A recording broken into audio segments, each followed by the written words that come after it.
In China in the 90s, flying by plane was a luxury, and flight attendant was a profession with high income, which many people envied. It can be imagined that the selection of flight attendants was quite strict and competitive. The case we are about to see is about a flight attendant. 真的很恶心，我会感觉我自己怎么那么卑贱呢？那就一瞬间，就那一刹那，我什么都没想，我就是恨他，我就是恨到我想拿刀捅他。Young Yang was born in 1976. Her parents divorced when she was a child, and she had lived with her mother since then. Yang has been stubborn and perfectionistic since childhood. After graduating from a vocational college, she got a job as a flight attendant at Xiamen Airlines when she was only 17 years old. After working for 4 years, Yang became a senior attendant. Due to her dedication and excellent work, she was once rated as one of the top 10 cabin crew of Xiamen Airlines. In 1997, Yang met Gao Chunlin, the CEO of a real estate company, on a plane. When recalling their first encounter, Yang had a very interesting comment about Gao, a happy salesman. From this comment, it can be seen that Gao was very enthusiastic towards Yang. According to Yang that day on the plane, Gao kept asking her for coffee and Coke and hoped to have her phone number.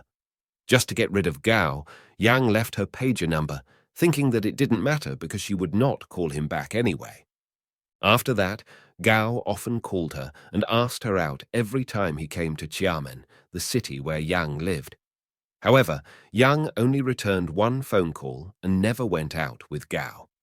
At that time, in addition to work, Yang had her own goal. She was planning to study business administration at Peking University.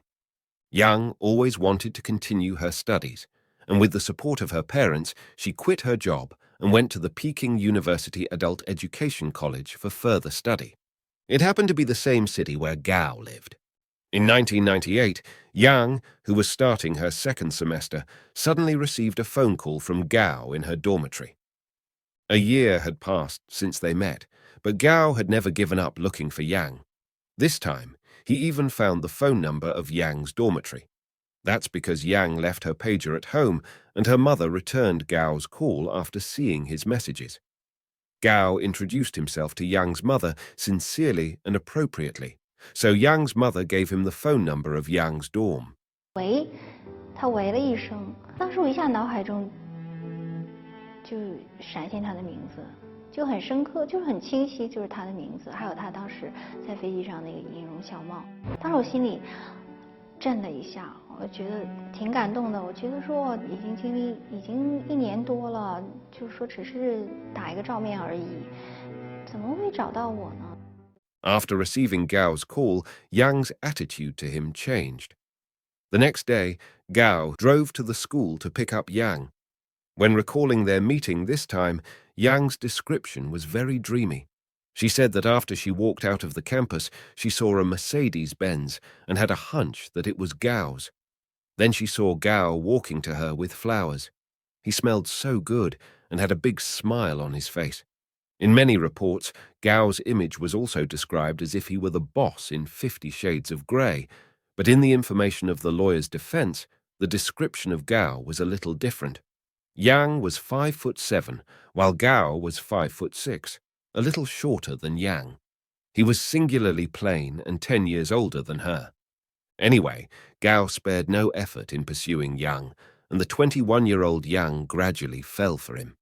In addition to sending Yang flowers and picking her up with fancy cars, Gao even enrolled in an English class at Peking University to get closer to Yang. However, he only attended 2 classes and then dropped out. But what he did already took his relationship with Yang a big step forward. They went out many times and got closer. Once, Yang's hand was injured. Gao was the first person she thought of, so she called him to take her to the hospital. Gao was very patient and considerate the whole time, and Yang was deeply touched. Later, Gao gave Yang an exclusive pager with a number only known to the two of them. After receiving the pager, Yang waited for Gao to contact her. During the 3 days, she suffered from the pain of waiting. At 2 o'clock in the morning on the 3rd day, the pager finally vibrated. In order not to wake up her roommates, she couldn't use the dormitory phone to call back. But the gate of the dormitory was closed at night. Yang, who was so eager to call back, climbed out of the dormitory from the second floor with a rope and went to the telephone booth. Only then did she realize that the message on the pager was just a weather forecast sent by the operator. Although the two had not clearly established a relationship, Yang fell in love with Gao. On Yang's birthday, Gao arranged 9,999 roses for her in the lobby of a five-star hotel, representing long-lasting love. Gao originally lived about 30 kilometers away from the university. One day, he asked Yang to meet him at a high-end apartment, which was about 10 kilometers away from her school. He told Yang that he rented this apartment for her, and since then, Yang moved from the dormitory to the apartment. In the autumn of 1998, the two began living together. After finishing school, Yang planned to return to work at Xiamen Airlines, but under Gao's opposition, she gave up going back to work and chose to stay in Beijing to live with him. At that time, Yang's mother married a Canadian man and hoped that Yang could go to Canada with them. But Yang refused because she wanted to be with Gao. After that, Yang had no job and Gao gave her money every month. Soon, Yang became pregnant, but Gao didn't want the baby, so she aborted. Gradually, Yang noticed something about Gao. Gao was born in Fujian and spoke the dialect of Fujian when he talked to his family. Although Yang couldn't understand it, she still felt that he was hiding something from her when he called. Especially after she heard something about child, she became more suspicious. Once, when she was chatting with Gao's cousin accidentally let slip, which made Yang almost certain that Gao had a wife and child in his hometown. So she confronted him, and Gao admitted it. His reaction was fierce, and he cried very hard. Gao explained to Yang that he didn't love his wife and wanted to divorce, but because of his son, he had never made up his mind to divorce. He repeatedly apologized that he shouldn't lie to Yang. He also said that he would definitely divorce and marry Yang. Eventually, Yang was moved by his tears and chose to be with him still. But in the following days, Gao delayed the divorce for various reasons. It was Chinese New Year in 1999, and Gao needed to return to his hometown to have the holiday with his family.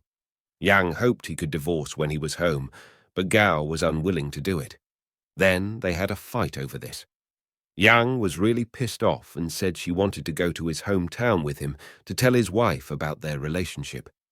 Gao was also very angry and called his wife in front of Yang, telling his wife that he would bring his girlfriend home tomorrow, but his wife thought he was just joking.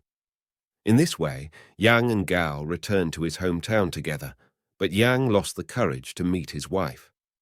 Instead, she went to a hotel to stay and returned to Xiamen alone the next day. Before leaving, she demanded Gao to divorce. Unexpectedly, Gao told his wife about his affair and asked for a divorce. His wife refused to divorce, and his parents were very angry about this. For Gao's family, it was not a joyous festival at all that year, but a memory full of arguments and tears. A week later, Gao and Yang both returned to Beijing. Gao's parents couldn't convince Gao to break up with Yang, so they acquiesced to Gao's affair, but still didn't agree to his divorce. Later, Gao's parents used the excuse of coming to Beijing to see a doctor and live together with Gao and Yang. What they really wanted to do was to keep an eye on Yang. Gao's mother hated Yang for being a homebreaker, and they had a Rolex incident. One day, Gao's Rolex was missing, and Gao's parents believed that Yang had taken it. Yang and Gao therefore had a fight and didn't speak to each other for over a month. Their relationship also gradually went bad because of this. A half-year later, Yang, who was losing faith in their relationship, had the idea of studying abroad. She wanted to take the opportunity to take a break from Gao, who did not object to her idea. Therefore, in April 2000, Yang went to Switzerland to study hotel management. But in Switzerland, she didn't get the calmness she wanted, because Gao still contacted her very frequently.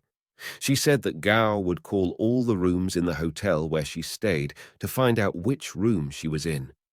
Gao even called her classmates when she didn't answer the phone, saying that he was already at the Swiss airport, so Yang's classmates had to ask Yang to answer the phone. Gao spent 30,000 yuan on phone bills in Yang's first month in Switzerland, which was about more than 4,000 US dollars. Yang believed that this was the expression of Gao's love for her, and she was once again softened. Every vacation, Yang would fly back to China to see Gao. Although separation made the couple hot when they met, more often than not, the two still had constant conflicts. Once, Yang found Gao in a nightclub fooling around with a hostess. Yang was so furious seeing this and threw her bag on Gao in front of his friends. Gao thought that Yang was immature and made him embarrassed.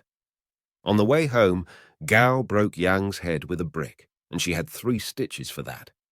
In July 2000, when Yang returned to China from Switzerland, she learned that Gao bought a house in Beijing and that his wife would soon come to Beijing with their son, which made Yang feel even more hopeless about Gao's divorce. The day before school started, Yang, who was supposed to return to Switzerland from Beijing, didn't take the plane to Switzerland, but secretly went to Gao's hometown after Gao sent her to the airport.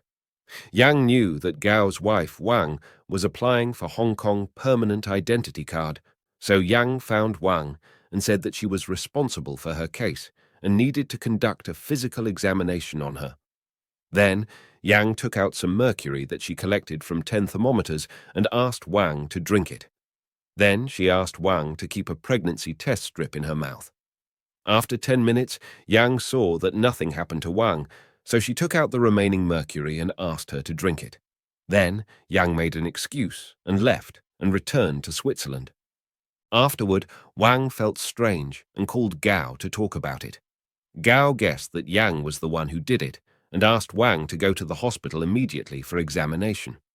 After confirmation, Wang was diagnosed with mercury poisoning, but because she went to the hospital in time, there were no problems with her body after detoxification. Yang's behavior made Gao feel that she was very malicious.